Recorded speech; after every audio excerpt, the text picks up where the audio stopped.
Whatever you do, do it with all your might.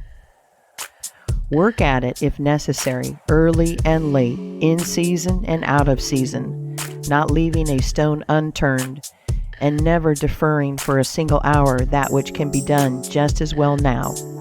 The old proverb is full of truth and meaning. Whatever is worth doing at all is worth doing well. Many a man acquires a fortune by doing his business thoroughly, while his neighbor remains poor for life, because he only half does it. Ambition, energy, industry, perseverance are indispensable requisites for success in business. Fortune always favors the brave and never helps a man who does not help himself. It won't do to spend your time like Mr. Micawber in waiting for something to turn up. To such men, one of two things usually turns up: the poorhouse or the jail. For idleness breeds bad habits and clothes a man in rags. The poor spendthrift vagabond says to a rich man, "I have discovered there is enough money in the world for all of us. If it was equally divided, this must be done, and we shall all be happy together." "But," was the response, "if everybody was like you, it would be spent in 2 months, and what would you do then?" "Oh, divide again. Keep dividing, of course." I was recently reading in a London paper an account of a like philosophic pauper who was kicked out of a cheap boarding house because he could not pay his bill, but he had a roll of paper sticking out of his coat pocket, which upon examination proved to be his plan for paying off the national debt of England without the aid of a penny.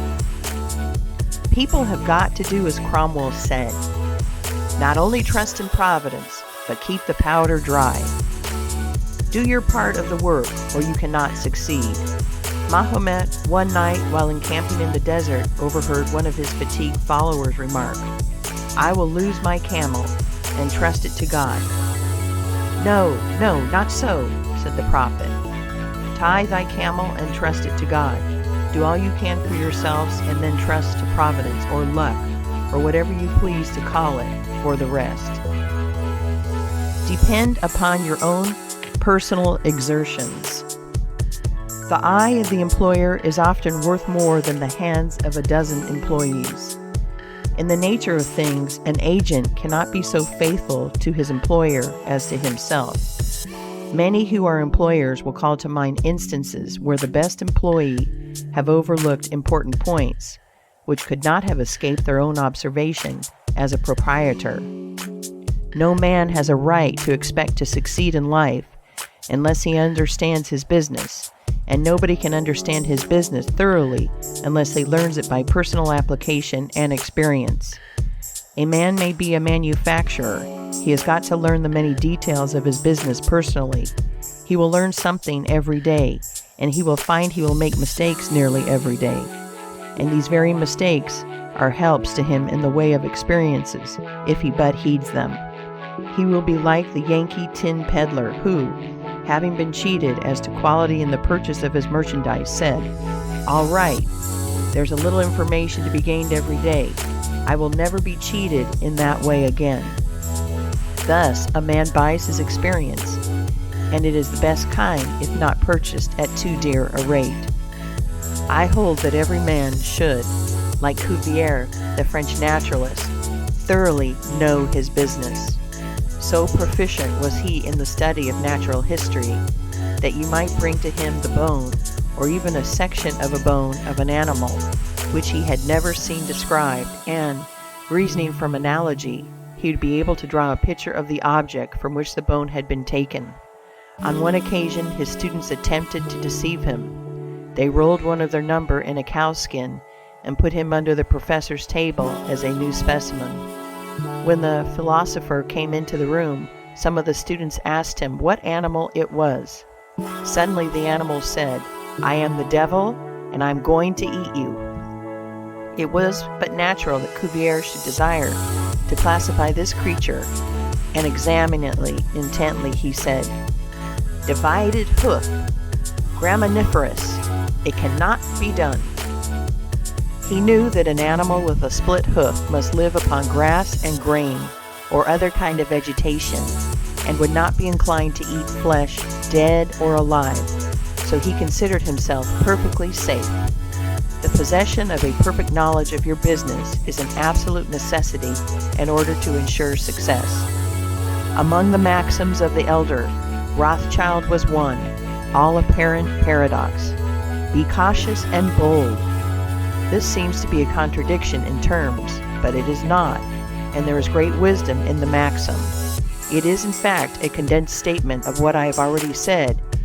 It is to say, you must exercise your caution in laying your plans, but be bold in carrying them out. A man who is all caution will never dare to take hold and be successful, and a man who is all boldness is merely reckless and must eventually fail. A man may go on 'change and make $50,000 or $100,000 in speculating in stocks at a single operation. But if he has simple boldness without caution, it is mere chance, and what he gains today, he will lose tomorrow. You must have both the caution and the boldness to ensure success. The Rothschilds have another maxim: never have anything to do with an unlucky man or place. That is to say, never have anything to do with a man or place which never succeeds, because although a man may appear to be honest and intelligent, yet if he tries this or that thing and always fails, it is on account of some fault or infirmity that you may not be able to discover, but nevertheless which must exist. There is no such thing in the world as luck. There never was a man who could go out in the morning and find a purse full of gold in the street today and another tomorrow, and so on, day after day.